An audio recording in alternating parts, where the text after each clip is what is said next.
سلام و حرمت روز بخیر شنونده های عزیز رادیو ترکمن. امیدوار هستم همه شما عزیزان دارای صحت کامل بوده از گزند روزگار در امان باشید. امروز روز سه شنبه تاریخ 29 اگوست 2023 میلادی برابر به 7 سپتامبر 1402 هجری روز دوم کمپاین پولیو می باشد. فردا و پس فردا چهارشنبه و پنجشنبه برای 2 روز دیگر هم جهت بازماندگان از واکسین پولیو واکسیناتورها پشت دربخانه های شما عزیزان خواهد آمد و بنابراین از شما خواهش می‌کنیم هیچ طفلتان از واکسین باز نمانند. Hurmatli ineler ve atalar, bugün seyşembe vaksinatorlar bugün ve ertesilerine uylarınıza gelir. Hiç bebekleriniz vaksinden kalmasın. Bundan sizlerin hemmelerinizden xahiş ediyoruz. Vaksine polio çok muhim. Vaksini alınlar. Sizler şimdi bizlerin sesimizi hem Radyo Türkmen'den dinleyebilirsiniz. برنامه امروزی ما مکمل شنونده های عزیز در مورد واکسین پولیو بوده. با مهمانان برنامه روی فواید واکسین پولیو و عواقب کسایی که اطفال خیش را واکسین پولیو نمیکنن بحث خواهیم کرد. ولی پدران و مادران، برادران، خواهران از شما جدا تقاضامندیم در این 3 روز هیچ اطفال زیر سن 5 ساله به بهانه های این آن از واکسین نباید بمانند، چون مرض فلج اطفال یک مرض حاد ساری و کشنده بوده و فرد مبتلا به این ویروس همیشه و همیشه محتاج دیگران خواهد ماند چون تداوی ندارد. خوشبختانه در اوایل دهه 1950 میلادی با تلاش های شبانه روزی 2 محقق برجسته چون دکتر صالح و دکتر آلبرت سابین واکسین فلج اطفال کشف و طی چند سال تقریبا به صورت جهانی این ویروس را قریب ریشه‌کن ساختند. شنونده های عزیز، مهمانان ما هر یک مولوی صاحب عبدالرحیم اسلامیار عالم دین و دکتر صاحب محمد صدیق جویا دکتر معالج از ولایت جلجان در این برنامه با ما هستند. مهمانان عزیز خوش آمدین. به برنامه بحث را شروع می‌کنیم. سوال اول را شنونده های عزیز از جناب دکتر صاحب جای میشه. دکتر صاحب بزرگوار، شما در مورد بیماری فلج اطفال صحبت کنین. یعنی پولیو چیست؟ پولیو یک ویروس حاد می باشد که تمام سنین را مصاب می سازد و خود پولیو فلج کننده می باشد. خب جناب مولوی صاحب گرامی، از شما بپرسیم از نقطه نظر اسلام وقایه چیست و چقدر مهم است؟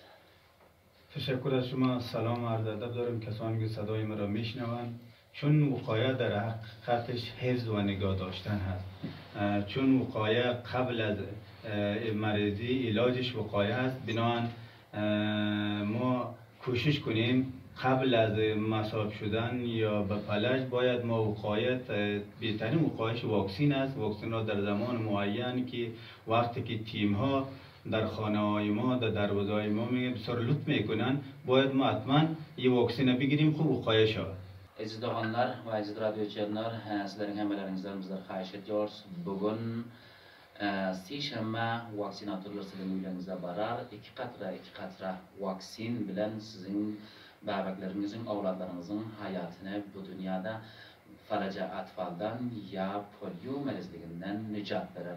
Doktor Sayıp az şuma pursan میکنم ویروس پولیو یا فلج اطفال چگونه انتشار پیدا میکند؟ بیشترین کدام گروه سنین را متضرر می سازد؟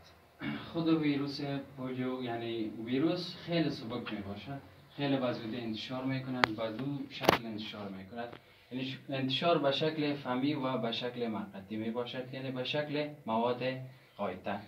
انتشار فمی از توسط آبهای ملوث، غذاهای ملوث و عدم نشستن دست و عدم نشستن دست مادرانی که نوزاد دارن یا شیر میتن نشسته دستایشان و یا غذا میتن.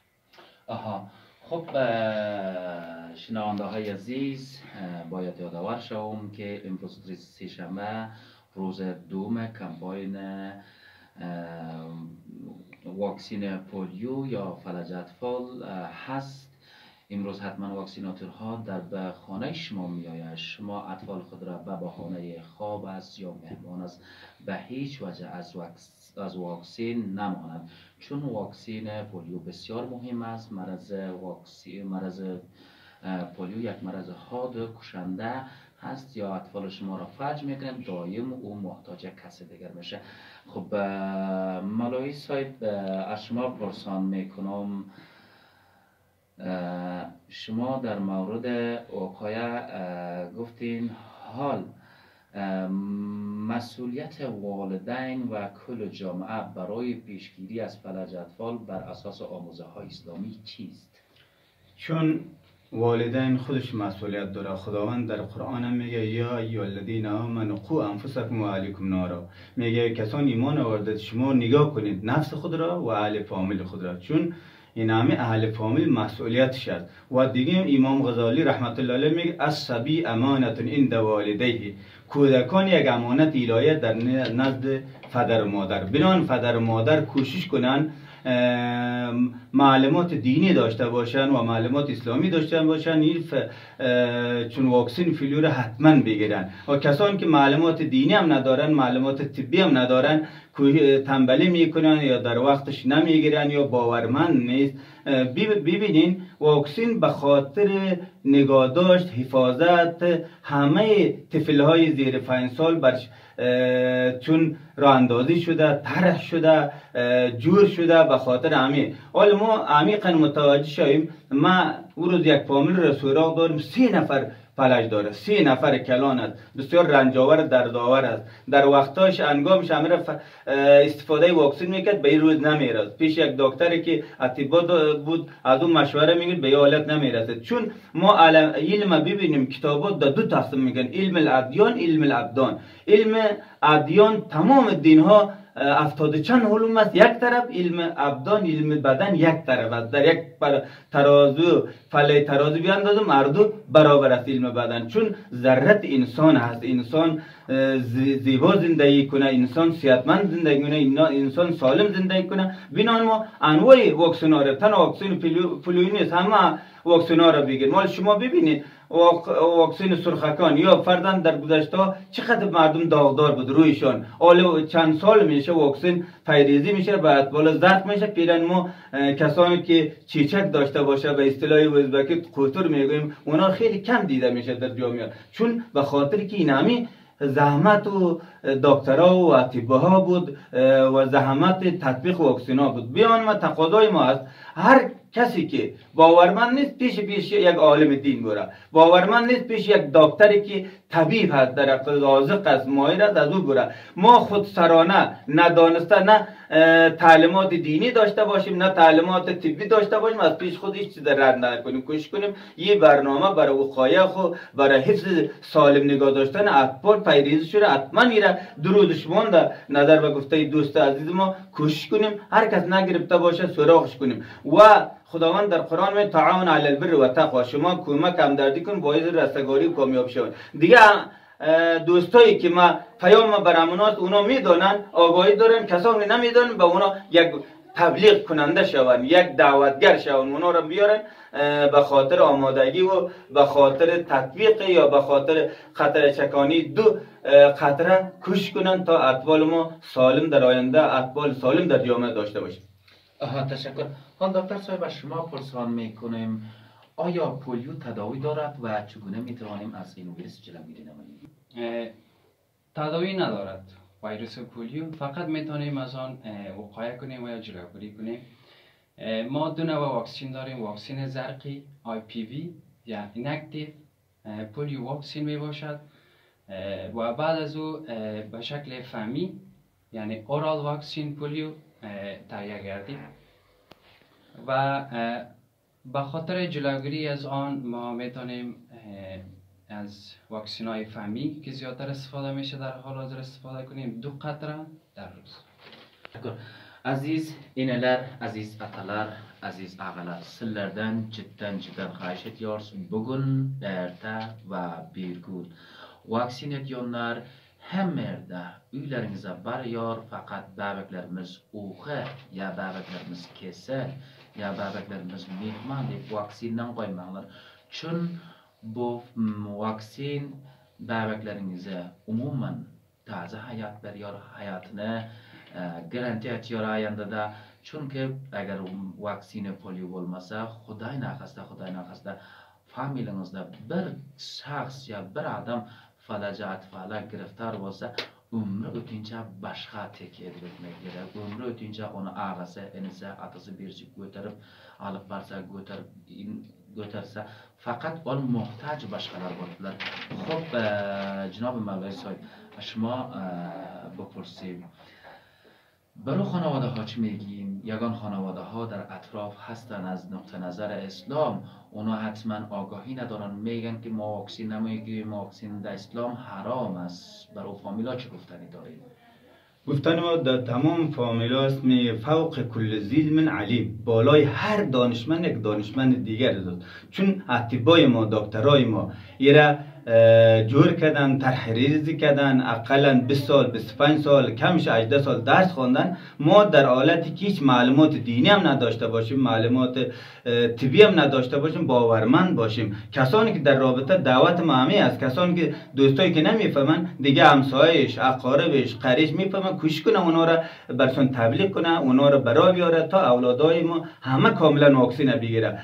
چون مسائل مهم نمی بود در تمام کشورها تطبیق میشه، یک نفر دو نفر ایره تحریز نکرده، اطباء ششتن بعد از مدت ها ایره جور کردن. بنان به همه دوستا یه ضروریاتش هست، از ما ندانسته، نه معلومات دینی داشته باشیم، نه معلومات شرعی داشته باشیم، نه معلومات طبی داشته باشیم، از پیش خودسرا را رد نکنیم. کوشش کنیم از دانشمندا، کسانی که مهارت دارن از اونا پرسان کنیم. پیشتر ما گفتم بالای هر عالم یک عالم دیگر در هر برنامه، در هر بخش متخصص تخصص داره هر کم. از اونا کوشش کنیم. کسان را دعوت ما به همسایگان، کسانی که گیره نمیگیرن کوشش کنن وقتی که اولاد خود واکسین میکنن اولاد دیگرای را مثل اولاد خود بدانن، به اونا دعوت کنن که از واکسین روزش 2 روز مانده استفاده کنن تا اولاد سالم در جامعه داشته باشن. من بیشتر از براتون عرض کردم، یک فامیل 3 نفر با بسیار رنج آورد. ما دغمش سوختیم با وجود یک فامیل 3 نفر عین اوام 20 ساله 21 ساله 18 ساله، این 3 نفر معلول چه قسم یک فامیل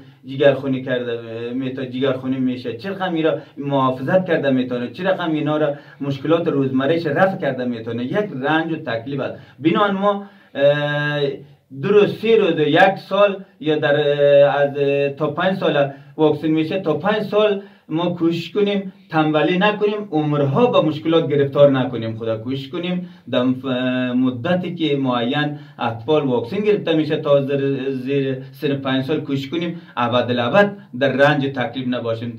دکتر صاحب پیشتر یادآور کرد، چون بعد از یا وفات میکنه یا یک معلولی که دائم العمر مدت ها دوام میکنه، بر یک فامیل رنج آور دردآور است. تشکر از شما جناب مولوی گرامی. خب در اینجا من خواهش از پدران از مادران میکنم و ادامه گپ شما. پدران، مادران، برادران، خواهران، امروز روز دوم کمپاین پولیو، روز 3 شنبه است. این کمپاین فردا 4 شنبه، پس فردا 5 شنبه هم ادامه خواهد داشت. بنابراین از شما جدا ما خواهش میکنیم، چون که حرفای دکتر صاحب، حرفای مولوی صاحب ما شنیدیم، این واکسین ضروری هست، ضروری ساری و کشنده خطرناک است. اگر واکسین را نگیریم، خدا نخواسته یکی از فامیل با مصاب شود، همین واکسین ساری هست، دیگران را مصاب میکنه، همین فرد مبتلا شده مکمل در عمر خود محتاج دیگران خواهد بود. خب دکتر صاحب شما بگوین آیا پولیو دارای علائم می باشد؟ بله، دارای علائم می باشد. پولیو بعد از 10 روز سبب کسالت، درد پا و عضلات می گردد، اسهالات و زکام می شود. و کسایی که پولیو نگرفته، واکسین نگرفته، چون طفلی که به دنیا می آید معافیت آن خیلی پایین می باشد، زودتر مصاب می شود طفلا را. به خاطر جلوگیری از آن باید واکسین شود. تشکر. خب آنلر، آتلر، اوکلر sizlar hammalaringdan jiddan xohish qilamiz, bugun vaksina poliyoni kampaniya 2-kuni erta va indin ham 2 kun ham idomasi bor. Sizlarni har birlaringdan xohish qilaman, o'zingni familingni mukammal poliyo marazidan nijot bermoq uchun va hamsoyangda, qavmingda lutfan bachalaringizda uyga bo'lsa vaksin qiling, agar bir yerga ketgan bo'lsa ham olib keling uylaringizga. Vaksinatorlar keladi, vaksin bo'lsin, vaksindan hech vajah qolmasin. Xo'p, Mavloy sohib, حالا از شما پرسان میکنیم اسلام شریف و دین مقدس اسلام در مورد مهم بودن صحت چی تاکید میکنه؟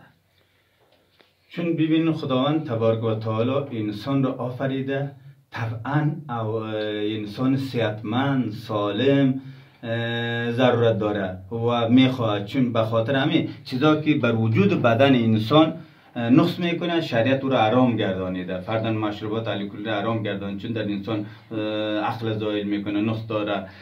چون چیزهایی که برای انسان مهم هست او را حلال گردانیده تا انسان تنومند چی باشه. و یک برنامه در این برنامه یک تقاضای ما از دوستا همی است. امام غزالی رحمت الله علیه میگه و خداوند در قرآن میگه قو انفسکم، شما نفستان را اهل فامیلتان را نگاه کنید. چی؟ از تمام مشکلات روزمره نگاه کنید، از مشکلات، درد، رنج. و دیگه امام غزالی رحمت الله علیه میگه از صبی امانت این والده. صبی یعنی کودک یک امانت الهی نزد پدر و مادره. ببینین ما در اینجا بسیار کم علاقمند هستیم، بسیار کمکار هستیم. پدرها و مادرها کمکار هست. کمکاریش به خاطر همین به یک شما یک مقدار پیسه را بتین یا زیورات را بتین، ایره 100 جا میبینه هر دقیقه ایره محافظت میکنه، اما اولادش هست با واکسن تنبلی میکنه نمیاره با واکسن. چون اولادش هست یه امانت از او که مهمتر است یک دفعه نمیاره. ایره کوشش کنیم تو والدین مسئولیت داره. مثل گفت شما در هر جا باشه وقتی که این رو واکسن نبود روز دیگه میتونه در شفاخانه ببرن، در ایامش ببره، کوشش کنه در جا بیاره. اما کار خودبانه به خاطر که صحتمندی اولادش این واکسن در زمانش تطبیقش آماده باشه. تشکر از شما. خب جناب مولوی صاحب، اکثرا مردم واکسین را حرام میپندارند در اطراف. در این باره چه گفتنی دارید؟ در حقیقت اونا معلومات دینی ندارن و معلومات شرعی داشته باشن و معلومات طبی ندارن. من خودم بعضا را میشناسم ندانسته میگه حرام است. چی دلیل داره؟ از چی جور شده؟ چی داره؟ از کدام شونه؟ نه، یک هوایی میگه حرام است. به خاطر همین فکر میکنن نه، یک چیزی که واکسینی که جور میشه ببینین به خاطر محافظت مردم همه چیزش سنجیده در کشورهای اسلامی غیر اسلامی تطبیق میشه. این تو نیست خدا ما در کشورهای اسلامی تطبیق نشد. ببینین افغانستان در آمار پولیو و فلج اطفال شاید در رده‌های خیلی پایین قرار دارن، بالا قرار دارن. بعضی کشورها اسلامی است با وجود فلج در وجود اطفال ندارن، به خاطری که اونا پای بردن، اعتقاد کردن و بعد از او گیرد در زمانش تطبیق کردن. در اونا نیست. ما تنها یک کشور اسلامی ما قرار نداریم، اما کشور اسلامی خیلی زیاد است واکسن در به مراتب در وقت زمانش حتی از طفولیت بنا شد 5-6 دوره در شفاخانه تطبیق میکنن و در اونجا مثل پشت خانه همی تو نمیگردن، مردم خودشان علاقمند میشن. ما پای ببریم تنها به انگیزه خود سعی نکنیم میره متوجه کشورهای اسلامی هم باشیم. تشکر از شما دکتر صاحب. به حیث آخرین توصیه شما را میگیرم که بر مردم خود چه توصیه میکنید شما؟ مادران و عزیزان گرامی، طفلی که زیر سن 5 سال باشد و این موضوع را جدی بگیرین باید، چون طفلی که به دنیا میاد معافیتش پایین می باشه. تنها ویروس نه، هر چیز باید مداخله کنه، سبب مرض و سبب اسهالات و سبب لاغری طفل شده میتونه. پیش از این که مصاف به ویروس پولیو شود باید واکسینشان را بگیرن و از حفظ الصحه خوب مراقبت کنن. تشکر از شما. خب شنونده های عزیز، آیسته میرسیم به آخرین دقایق برنامه. خب مولوی صاحب شما بسیار کوتاه در حد 30 ثانیه توصیه خود من حیث یک عالم دین برای مردم به خاطر عرض واکسن پولیو بگویید. ما تقاضایم از عموم پدران و مادران، همشیرهای نهایت عزیز مهمی است کوشش کنن در زمانش پولیو را بگیرن. این تو در تبلیغاتی که ندانسته هر کس میگه باورمند نشن، را کوشش کنن در زمانش بگیرن. وقتش اساس است. یک روز غفلت باعث 10 سال سرگردانی و دربدری نشه. تشکر. شنونده های عزیز، آهسته رسیدیم به آخرین دقایق برنامه. باید یادآور شوم که امروز روز دوم واکسین پولیو هست. کمپاین واکسین پولیو فردا و پس فردای واکسین ادامه دارد. لطفا از مادران پدران خواهش میکنیم که اطفال خود را در خانه نگه دارند تا از واکسین پولیو نمونند، چون وقایع بهتر از تداوی است. این مریضی ها هیچ تداوی ندارد. و همچنان شنونده های عزیز، 3 هفته بعد باز کمپاین واکسین پولیو شروع میشه. شما هیچگاه در او زمان هم اطفال خود را از خانه دور نگه ندارین و در خانه باشه تا واکسین پولیو را بگیره. شنونده های عزیز، این بود برنامه امروزی ما که در مورد فواید واکسین پولیو. تشکر از توجه شما تک تکتان که ما را شنیدین و حوصله کردین. خدا حافظ. ناصر شما.